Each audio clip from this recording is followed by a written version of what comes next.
Hello, my name is Johnny. Welcome to another Marvel Character Talk video. Today we're going to look through this early Silver Age Marvel by Stan Lee and Jack Kirby. Very cool.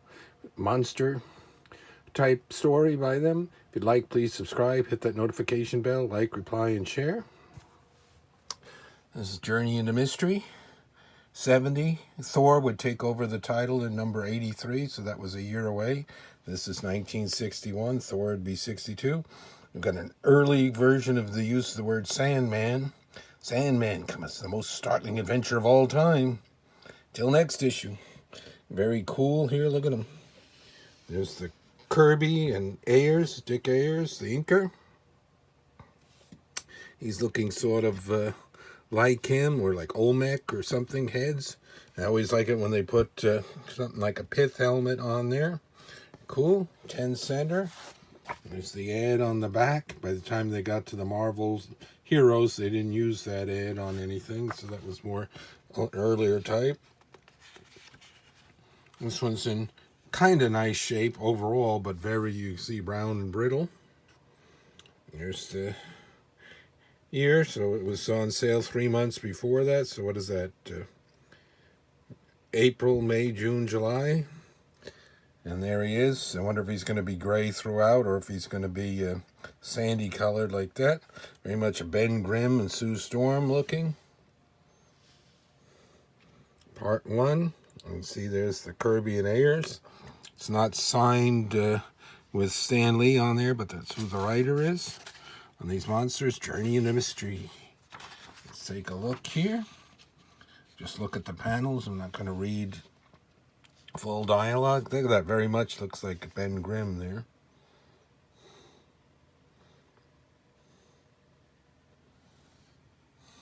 I always wonder if they had started their heroes just a little bit longer.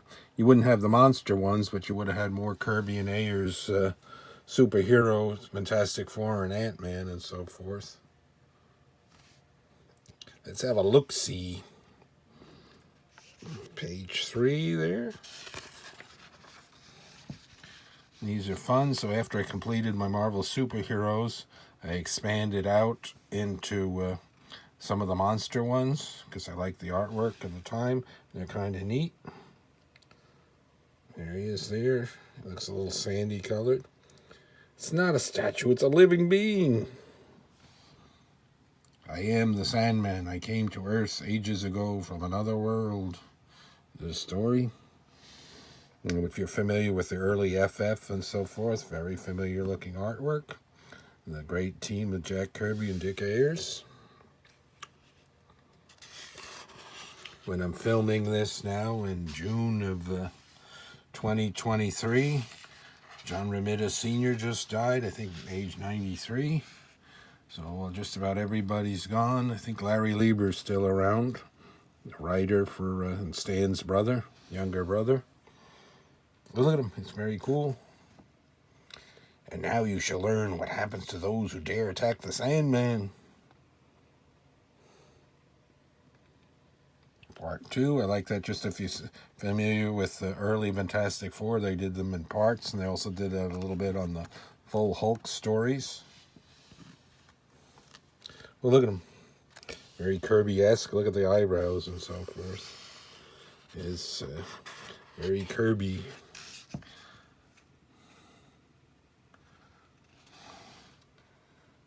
This guy's, look at him right there.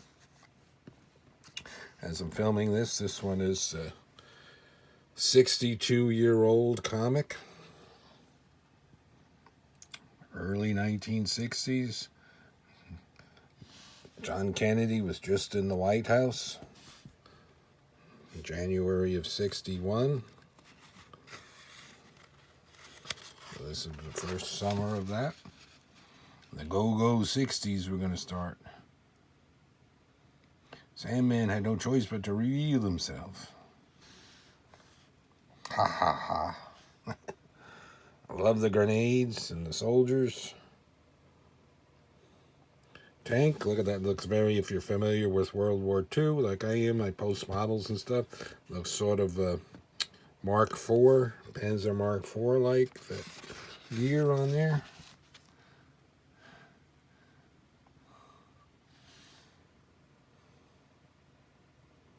It's going to combine with the sand on the beach. As big as they want to be. Look at them. They're standing on the damn planet. We had a fun Looney Tunes where they kept getting bigger and bigger and bigger, and they were on the size of the planet. Look at that. Very much looks like, instead of Ben Grimm now, it almost looks as if it graded like a Reed Richards. Page 12.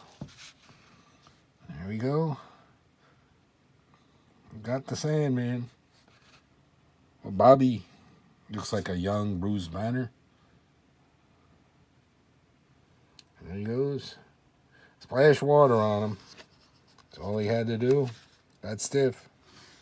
The kid saved it. It's incredible. We tried all of this. You used your brain and figured out a way to lick him.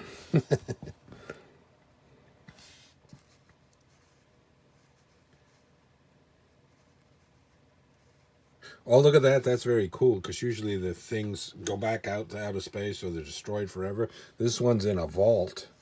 It's ever known the Sandman, so they could have brought this being back into the Marvel age of superheroes. They did bring some of the monsters back, so that would be very cool if they did. Look at that one. It's got a little bit of rusting on that one staple. So here we got another story. This one's signed there, Paul Reinman. He was some inker on some things too, and here he's doing it. Looks sort of like Bela Lugosi. 1,000 years. Won't spend too much time looking at these other stories here. Flip through page by page. I did another one on page by page of the Glob, a very cool monster. I'll leave that as a link at the end here. And this is the second page of the text stories that they had in here. At the time, they had to have those for some reason. And the Stone Man. And wonder why Lee wasn't getting this, but there's Ditko, because usually Stan Lee and his big signature and then Ditko. And remember, Stan Lee's writing this. So here's the story here. The other short story. Very Ditko looking. These are like, remember the Twilight Zone was on at this time. I believe the Twilight Zone went from 59 to 64. Outer Limits was 63 to very early 65. The Thriller was on at this time, I believe, 1960, 61, 62, with Boris Karloff. If you've never seen those are cool stories too. Look at that. This is sort of like a little bit like, except the mustache type, that J. Jonah Jameson. Test your talent. All right, so that was a look through a very cool early Silver Age Marvel monster book, The Journey into Mystery, number 70. That goes way back into the 50s. Very good looking. Kirby and Ayers, Stan Lee. Till next time, more Marvel character talk. Looking through comics and CGC grade reveals and different action figures and merchandise and hero clicks and so forth. 60s, 70s, 80s, and 90s. And then different Marvel products into the more current time. Thanks for watching, everyone.